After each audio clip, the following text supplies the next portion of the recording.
Good morning সবাইকে। তো সকাল সকাল দেখো ছাদে চলে এসেছি। আগের দিনের কিছু ভিজে জামা কাপড় ছিল, সেগুলো মেলতে শুকায়নি বলে। তো ছাদে এত পাতা পড়েছে না, মনে হলো একটু ঝাড় দিয়ে দিই, পরিষ্কার করে দিই এখনই। কেননা মানে কি বলবো, একটু পরিষ্কার না করলে মানে প্রত্যেক দিন তো ঝাড় দেওয়া সম্ভব না, বা ঝাড় দেওয়া হয়ও না। তো টবগুলো সরিয়ে ঝাড় দিলে ভালো হতো, বাট একা একা সম্ভব না, সেই জন্য অল্প ওপর দিয়ে একটু একটু ঝাড় দিয়ে পরিষ্কার করে নিলাম। তো যাই হোক বন্ধুরা, আমার ছোট্ট ব্লগে তোমাদের অনেক স্বাগতম, অসংখ্য ধন্যবাদ। দেখো মোটামুটি পরিষ্কার করে নিলাম এই সাইডটা। আর এই যে দেখো, এই যে ধনেপাতাগুলো কত সুন্দর হয়েছে, বেশ বড় বড় হয়ে গেছে আমাদের। এই যে পেঁয়াজ কালি, দেখো কালি বেরাচ্ছে। বিটরুটও বড় হচ্ছে, বিটরুট হলে দেখাবো। আর এই যে নিচে দেখো একটা পেঁপে গাছে পেঁপে ধরেছে, পেঁপেটা বেশ বড় হয়েছে, তো বাবা ওই জন্য বেঁধে রেখেছে যে পাখিতে না খেয়ে নেয়। তো চলো ঘরে গিয়ে সেই আগের দিনে পিঠে বানিয়েছিলাম, তো একটু পিঠে খেয়ে নিলাম সকালবেলা, মানে চা খেয়েছি। তারপর একটু ভাবলাম যে না, দেখি পিঠেটা কেমন টেস্ট লাগে। তো খেয়ে দিয়ে আবার কী হবে, কাজকর্ম আছে, রান্নাবান্না করতে হবে, সবজি। তো কাটিং করতে বসে গেছি বন্ধুরা। বেশি কিছু রান্না আজকে আর হবে না। আজকে হচ্ছে ডিম কারিও করব, আর একটা কিছু ভাজা করব, আর হচ্ছে কাঁচা টমেটো আলু ভাতে আছে, ওটা দিয়ে ভাত দিয়ে দেবো। কারণ আমার না একটা ভাতে ভাত দিতেই হয়, মানে উচ্ছে থাকুক, কাঁচা টমেটো আলু বা কলা, এরকম ভাতে ভাত দিয়ে আর একটু অন্য কিছু দুভাগে করে নিই। মানে ভাতে ভাতটা আমার মাস্ট লাগে, মানে ম্যাক্সিমাম দিন ওটাই করি। তো যাই হোক, তোমাদের সাথে গল্প করতে করতে পেঁয়াজ কাটতে মনে নেই, তো আবার বসলাম পেঁয়াজ কাটতে।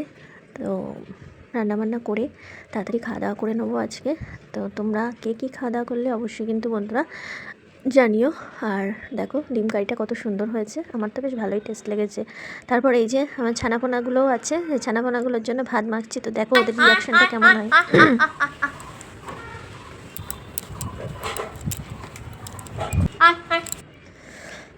ওই যে আসছে দেখো। যাই হোক, বেশ ভালোই লাগে ওদেরকে খেতে দিতে। ওই যে ভয়ে মানে এ চলে যাচ্ছে, এই ভীষণ ভীতু, মানে কি বলবো, চলে যাচ্ছে। আমি আমার ঘরে ঢুকে গেলে তারপর আবার যাবে। দেখো ওই যে ওখানে দাঁড়িয়ে আছে, এবার আমি ঘরে চলে যাবো, তারপর ওরা যাবে। তো হাই এভরিওয়ান, গুড ইভিনিং সবাইকে। তো আমি একটু বেরোবো, মানে টুকিটাকি কটা জিনিস কেনার আছে। তো যাই হোক, আমি একটু চা বানিয়ে খেয়ে নিলাম, খেয়ে তারপরে বেরোবো। তো তোমরা সবাই কেমন আছো অবশ্যই কিন্তু জানিও। আমার ছোট্ট মিনি ব্লগে তোমাদের অনেক স্বাগতম। চাটা কিন্তু দারুণ হয়েছে, মানে কি বলবো, আদা চা তো গলার পক্ষে বেশ ভালোই আছে। তো চলো, আমি চলে এসেছি, তারপরে বেরিয়েছিলাম। তো রাস্তায় যাই বলো বন্ধুরা, বাইরে মোটামুটি ঠান্ডা আছে, মানে ঘরে বোঝা যাচ্ছে না।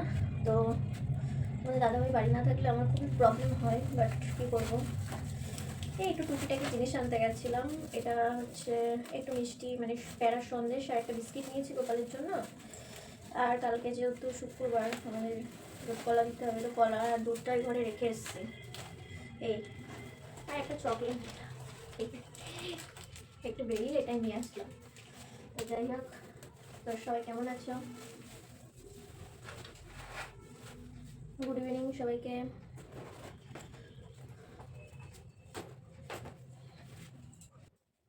আমার কিটক্যাট খেতে হেভি লাগে, মানে ডেয়ারি মিল্কটা জন্য মিষ্টি লাগে, তো তার থেকে পার্ক একটু কম মিষ্টি লাগে।